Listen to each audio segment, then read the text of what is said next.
Alright, so there was a video that I made basically about a week ago that touched on the murder of Renee Good and what led to a heavy ICE presence in Minneapolis that led to that death and led to the death of a innocent man recently, just a couple of days ago of this recording. It's just fucking wild. I got a lot of shit for it from people who really didn't watch the video at all, and I know they didn't because I have the watch time retention of it, so I can tell like what percentage of people actually watched most of the way through, not even all the way, just most of the way. And it seems like more people just kind of commented in the first few minutes or so of the video without watching it all the way through, instead of, actually formulating an opinion based off the stuff that I gave. But this video isn't about the previous video that I made. It's more or less a follow-up. So in that video, I reacted to an interview that Channel 5 Andrew Callaghan did on Nick Shirley, the guy who made the video exposing the fraud in Minneapolis, and I was basically covering that interview just to show how really stupid this guy is, and the fact that his video that essentially just boiled down to him going to daycares and asking where the kid's at, the fact that that resulted in a heavy ICE presence in Minneapolis that has resulted in the death of 2 people is fucking insane. And after this interview came out, everyone made fun of him, was making fun of how dumb he is, how obviously dumb he comes across. And as a result of this, Nick Shirley kind of went off about Andrew Callaghan and Channel 5, basically saying that they did this on purpose, that they edited the video to make him look dumb. Well, this is Andrew's response to all of that. All right, so normally and historically, my policy for whenever somebody is saying some factually inaccurate stuff about me online is to turn the other cheek, keep my head down, and get back to grinding. But in this case, with Mr. Nick Shirley, who is now falsely accusing me of conducting an unfairly edited interview, I think I'm going to pick option 2 and let people know what went down. Journalistic integrity is something that I kind of take a little bit seriously, and I can see a future wherein access is limited to prominent people, especially conservatives, if I don't dispel this false narrative immediately in its entirety right the heck now. So to do this right, I'll have to show you a couple of things, including text messages between him and I, and actual footage of the working Premiere sequence that I used to edit the interview so you can see what was cut and why. So let's begin with an editing lesson. So when we're dealing with a long-form interview of somebody who talks very slowly and circles back to repetitive talking points, one of the first things that we do in post-production is cutting what's called dead air, which means long pauses between words or sentences, or fixable verbal stammers that slow down the conversation and risk boring the viewer. So in this raw interview with Nick, which had a total runtime of 2 hours and 2 minutes, we had to cut nearly a half an hour of dead air to make it listenable.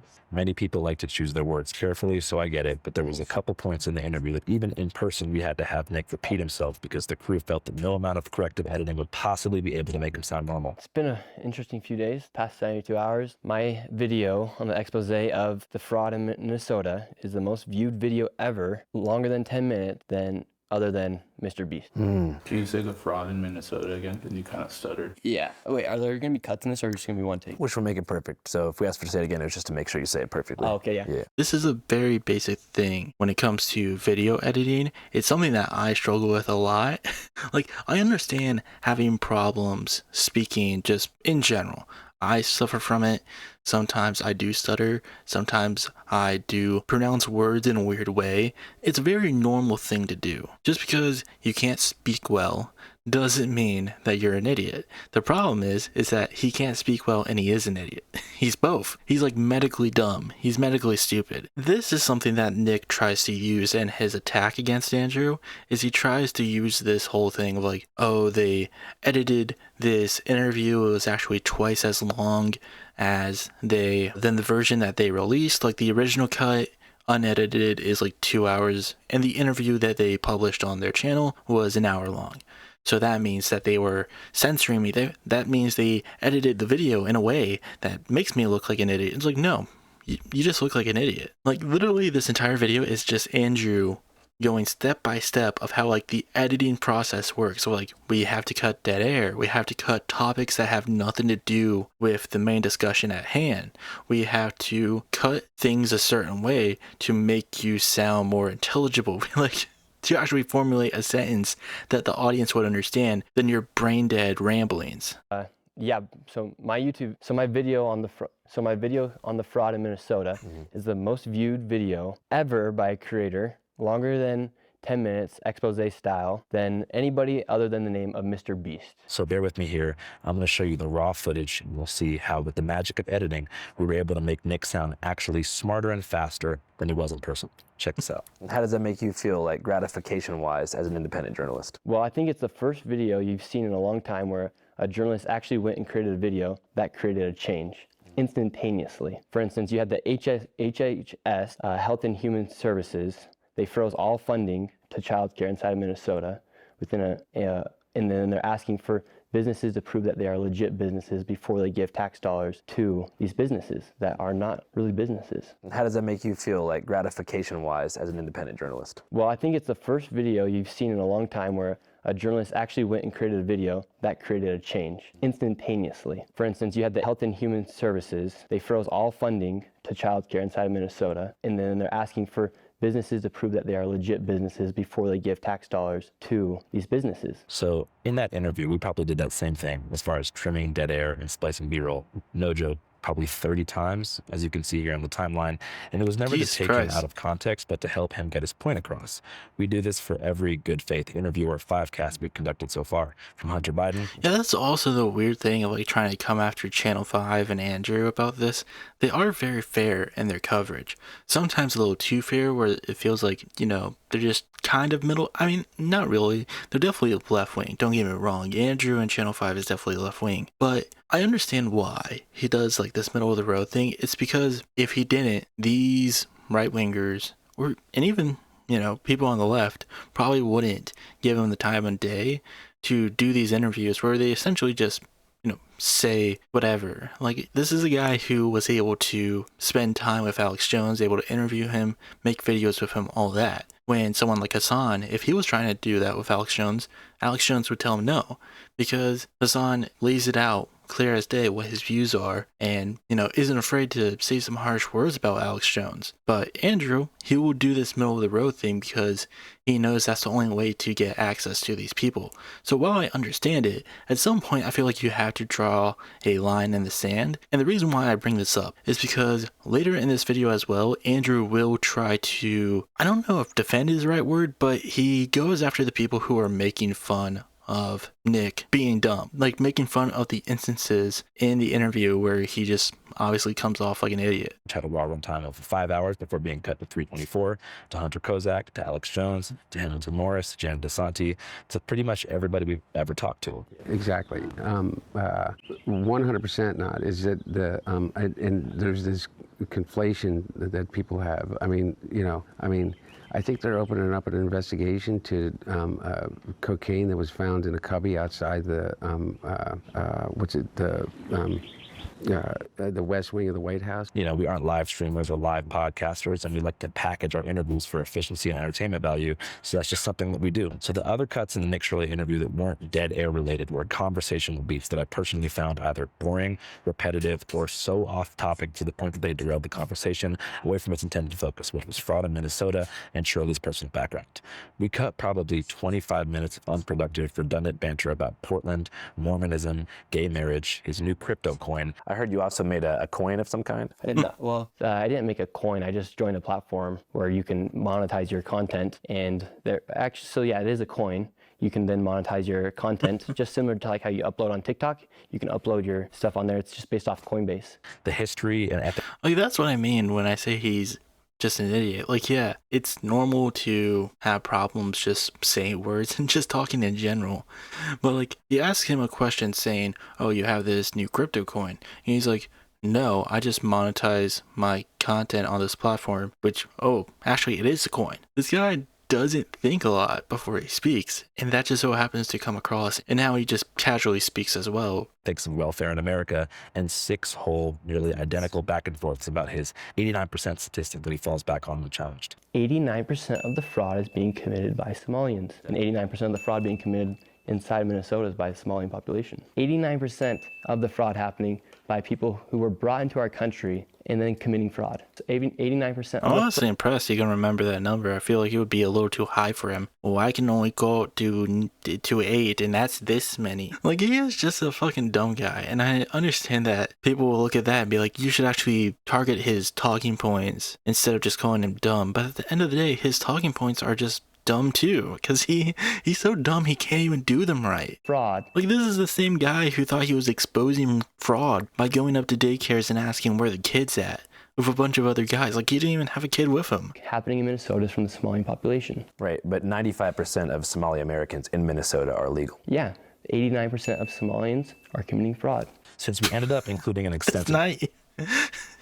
Like, he had no answer to that. And the reason why Andrew's bringing that up is because people like Nick are trying to make the argument that it's these illegal immigrants, these Somalis, these illegal Somalis that are doing all the fraud. They are U.S. citizens. Like, they were born in America. They are U.S. citizens. This shouldn't be like a situation that is dealt with by ICE. I mean, no situation should be dealt with by ICE, even if it is dealing with illegal immigrants, because that's what Border Patrol is supposed to be. Like, we already had a system in place for that. ICE is just useless. dialogue about that stat around the 50-minute mark of the final cut, I personally didn't feel the need to torture all of you guys with 5 other versions of that conversation. 89% of the population, or 89% of the fraud being committed in Minnesota is by Somalians. And just so we can put that on screen to verify, do you know where that data is from? Yes, you can put it up on screen. It's public. And if you watch that raw cut, Like, he didn't even understand that question. Andrew was literally asking him, where does that statistic come from? And he's just like, he thought that the question was just, can we show that? Without providing where he even got that number. 2-hour cut, which I made clear in text with Nick that I was willing to share with him in 4K when I got back from Greenland, you will see exactly what I mean. This is not a Sacha Baron Cohen style ambush edit or a Jim Jeffries Avi Yemeni situation where I primed him, by saying crazy shit to get his guard down and then Shanghai him in post-production. I was trying to help Nick Shirley, which it seems up until yesterday he really appreciated. So after the interview came out about a week ago, he texted me right after saying the backdrop of this interview is hilarious. It was filmed in his uncle's upscale game room in Farmington, Utah, in front of several taxidermied bears that were presumably killed by the Shirley family. He goes on to say, fun watching the reaction from both sides. Appreciate you coming out.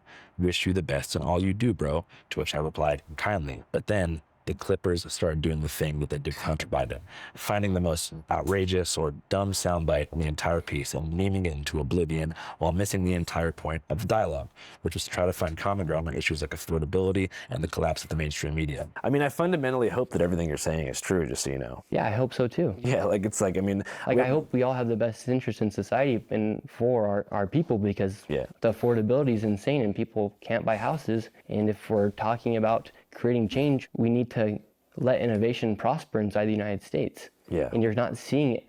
We're not seeing innovation. In fact, we're seeing fraudsters take our money. If you guys saw, the clip that did the most rounds was when Nick tried and failed to pronounce the word benevolent. Who do you think are the 3 most benevolent billionaires? What do you mean by the word benevolent? Just well-intentioned, positive billionaires who you think are creating, net positive societal progress. Trump, our president? Because he never said it right and said benevolent twice, there was no way to cut the dead air or trim the stammer. So we left it in. And personally, I don't think it's that big of a deal to not know that word. I mean, he is wearing a hoodie that is making fun of immigrants for their spelling errors, but benevolent has more syllables than learning, so I get it. But the comments... I mean, there he is still kind of making fun of Nick, but at the same time, this is sort of like the wishy-washy, like, not in terms of like policy and shit like that. Like, he's not wishy-washy about that. And look, I understand fucking Clippers can be annoying, but at the same time, I mean, the dude literally heard the word. Like, he heard you say it, and then he pronounced it wrong twice. Benevolent, and he said benevolent.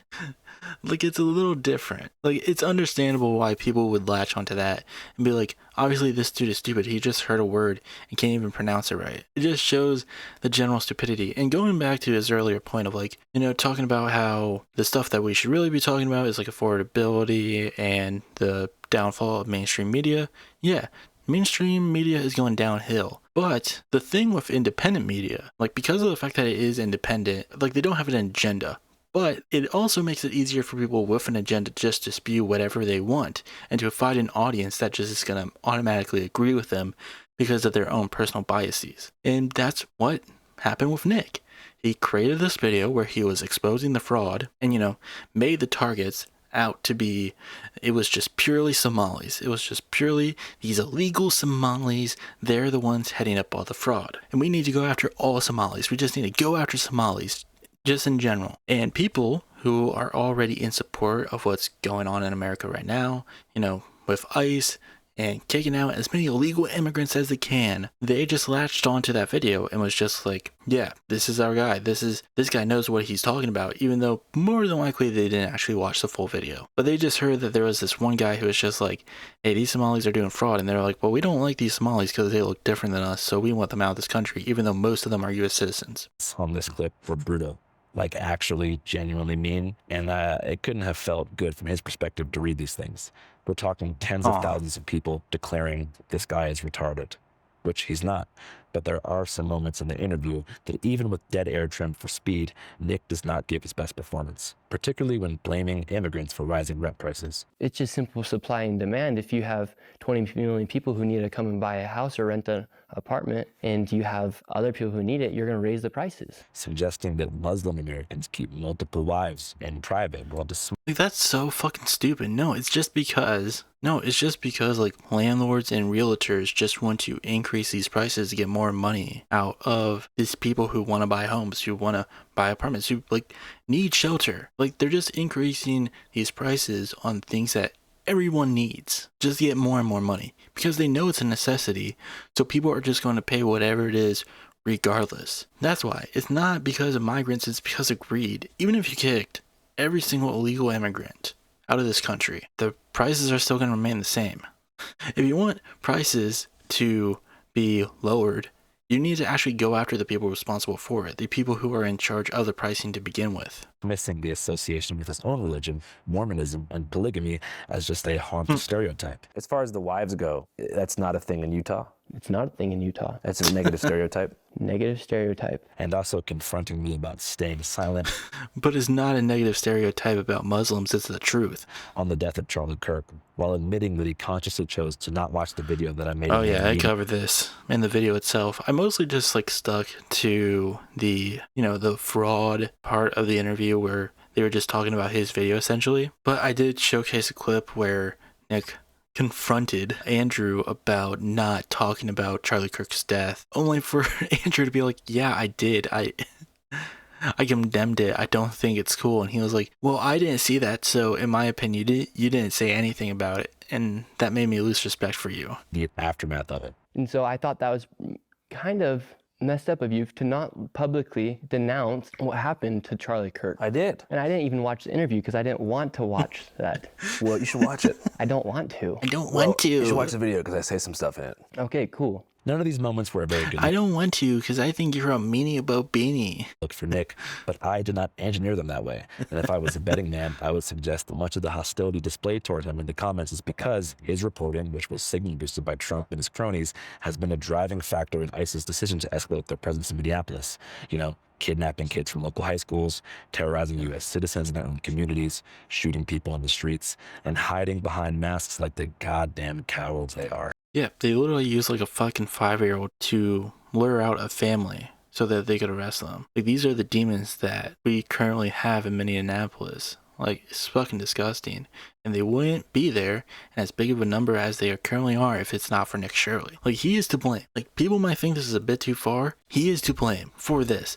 Would it have happened regardless? I don't know. Who knows? But we know for a fact that there is a reason why there is such a heavy presence in Minneapolis. And it's because of his video. After that video came out, it was signal boosted by the Trump administration, and then they started putting more ICE agents in Minneapolis. And that led to the death of Renee Good, led to the death of that nurse, the guy that they are also calling a domestic terrorist because he was using his Second Amendment right to carry a firearm. He didn't even have it in his hand. It was holstered. And then while they were all ganging up on him, while all the ICE agents were ganging up on him, one of the agents took the gun out of the holster, carried it away, leaving him unarmed, and after that, one of the ICE agents just popped him, and they kept shooting at him a bunch of times while he was down. These are the disgusting creatures that we just have to deal with, I guess.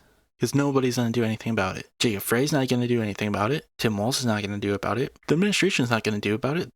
They want this. They want this. And if you don't think that they want this, just look at the responses to it. They've been trying to whitewash all this because you know it's wrong. You know what happened was messed up, and that there is no fucking, oh my God. But it works on people. That's the thing. It works on people. They're stupid enough people to actually think that that's okay. And if you want to see those people, you can see them in my fucking comments on my last video, which I talk about this interview. But oh my God. Oh shit. Anyway, let's continue this. However, that's just my personal opinion. I don't like ICE. I don't like Trump, which is something that I made clear to Nick in the interview. What do you think about Trump? I don't like him. There was no deception anywhere. But sometimes, and I'm not sure what the word is for this in the journalism field, the person that you interview views your fans as an extension of you.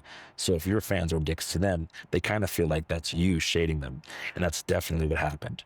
Right after the benevolent clip went micro-viral, Nick began to send texts to me that alluded to the footage being... Micro-viral is very perfect way to sponsor it, because it's a little weird that Nick's video gets signal boosted to hell. It's all over the place. You can't escape it. But the interview regarding the video, you know, it's prominent on Twitter. It was prominent on Twitter.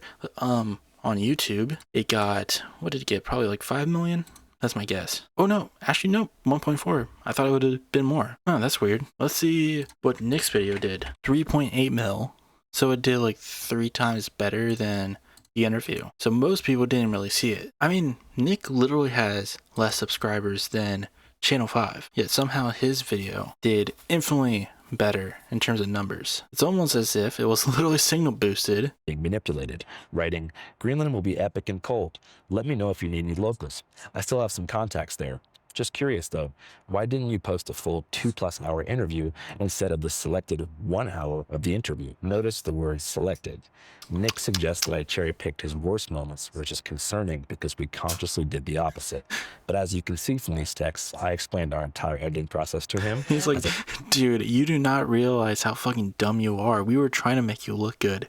Like, we were trying to make you look good, and you're still complaining? I did to all of you, and as I mentioned, even offered to send him all of the raw video files when I get home from Greenland, which I'm doing now, and gave him full permission to clip any and all moments of the piece for his own socials. Fast forward to 2 days later. I wake up and nuke Greenland to see that Nick has posted the video filmed on a side camera, captioned something like, "In case you guys want to know how the interview really went, here's this." Nick's bullshit crybaby video here points to 2 pieces of damning evidence. Exhibit A. Nick grills me here about Democrat cities being catastrophic failures after failing to understand that I am not a supporter of the Democrat Party. I am from Seattle, a failed blue city, and then asks me to name thriving blue cities. So I named Austin, Nashville, El Paso, and then while smirking, I mentioned Denver because as shown in Nick's angle, I didn't actually know if Denver was doing well because I don't spend much time in Colorado. Like, when have you seen an American city? What American city is prospering right now? Austin. Austin, name another one. El Paso, Texas. El Paso, Texas is prospering. Yeah, I think. Why you think? It's doing better. New bars and restaurants have opened, but I can probably think of some better examples. Like what? Nashville's doing good. Austin's doing good. Phoenix is doing good. Basically, any place with low state tax is getting a lot of. In any place that's not Democrat. I don't know about that. I mean, name a Democrat city that's prospering right now. Well, it would have to be one that's affordable. Name one. A city inside of a blue state that is prospering. I mean, blue cities in general tend to do better than red cities. Like, that's why it's so fucking weird that, like, the Trump administration constantly goes after, like, blue cities. Like, when you look at, like, crime for the matter, because that's what they always try to use this for. Like, oh, we're going after the criminals. Crime is always up in, like, red states, red cities. Blue states tend to have less crime in all actuality. They're just doing this purely for politics. So being like, it's these Democrat-controlled cities that are out of control. Denver. Why are you smirking? Because I don't know if it's prospering or not. It's not. See, you can't even answer the question, dude. I don't know. It's not prospering. Denver's not prospering either. But in post-production, I did some research and found out that my intuition was correct. Denver is currently experiencing a decline in violence and property crime, a large influx in population, job growth in the aerospace, tech, and healthcare sectors, and a number of other great things. So I chose to trim a brief section after I mentioned Denver that indicates a bit of self-doubt, given that I ended up being correct. I also trimmed a soundbite where I said that many Democrat cities are run poorly because it was redundant. After our conversation about Denver, I then launched into a tirade about how I am not a Democrat Democrat, don't believe in the capacity of the two-party system to enact meaningful change, believe that Gavin Newsom has misappropriated California's tax revenue through NGOs, reinforce my belief in voting on the local level, and then give Nick the benefit of the doubt and say that I hope he's right about Trump and the GOP's ability to mitigate the affordability crisis that's made many places like my hometown, Seattle, unlivable for those who grew up there. So I support voting on a local level for sure. I also suggest if you're watching this and you want to see videos that I've made about dysfunctional blue cities, watch San Francisco streets, Albuquerque streets, Las Vegas tunnels, and Philly streets. So the second clip that Nick posted really makes my blood boil because it is so disingenuous. As I mentioned 6 or 7 times in this interview, Nick references the stat that 89% of fraud in Minnesota is committed by Somalis.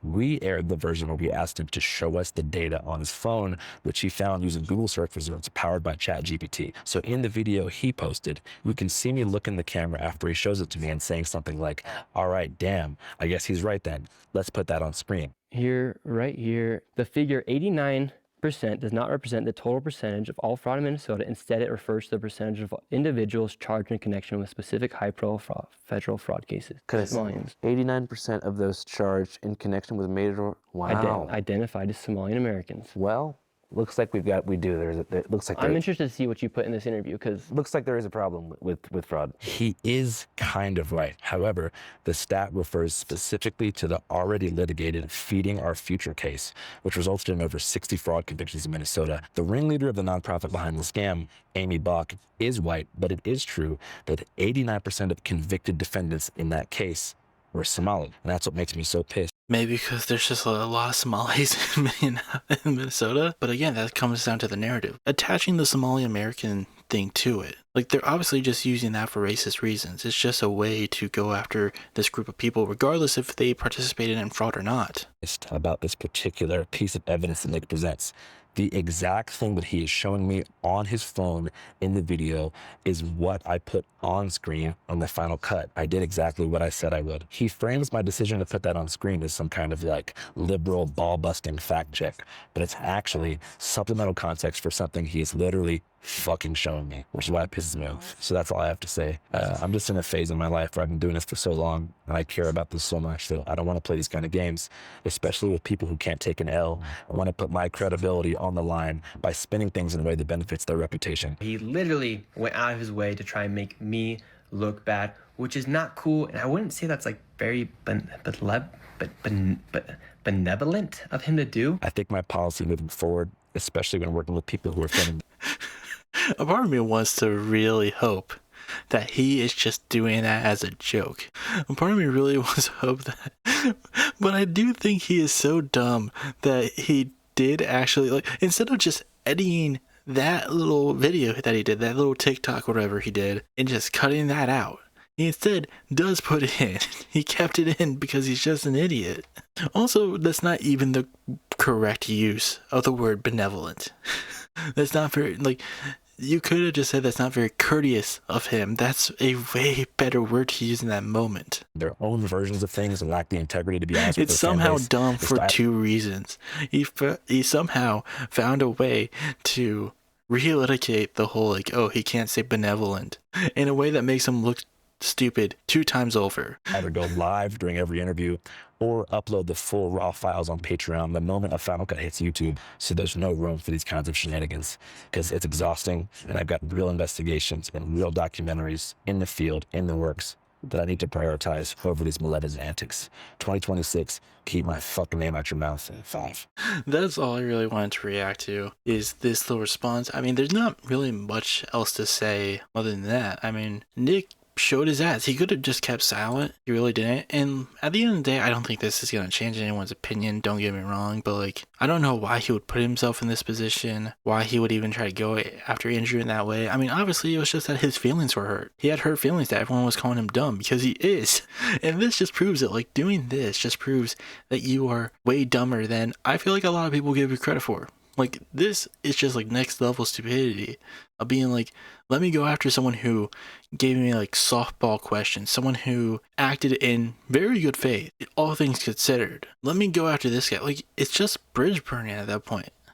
Like, you're just doing this because your little feelings got hurt. But yeah, this guy's a fucking moron. I don't know how many times I gotta say it. Hopefully this is the last time I gotta fucking talk about him, because I feel like after all this stuff that's been going on in Minneapolis, when people really see who's responsible for all this, added pressure on Minneapolis, I don't think if the tide keeps turning the way that it's turning that he's gonna have much of a career after this, because I feel like once you become the guy who in some part was responsible of the death of 2 innocent people, I think it's going to be really hard to kind of come back from that in terms of like a journalist point of view. Yeah, this is just where I'm going to leave it off. Thank you all for watching. I'll see you next time.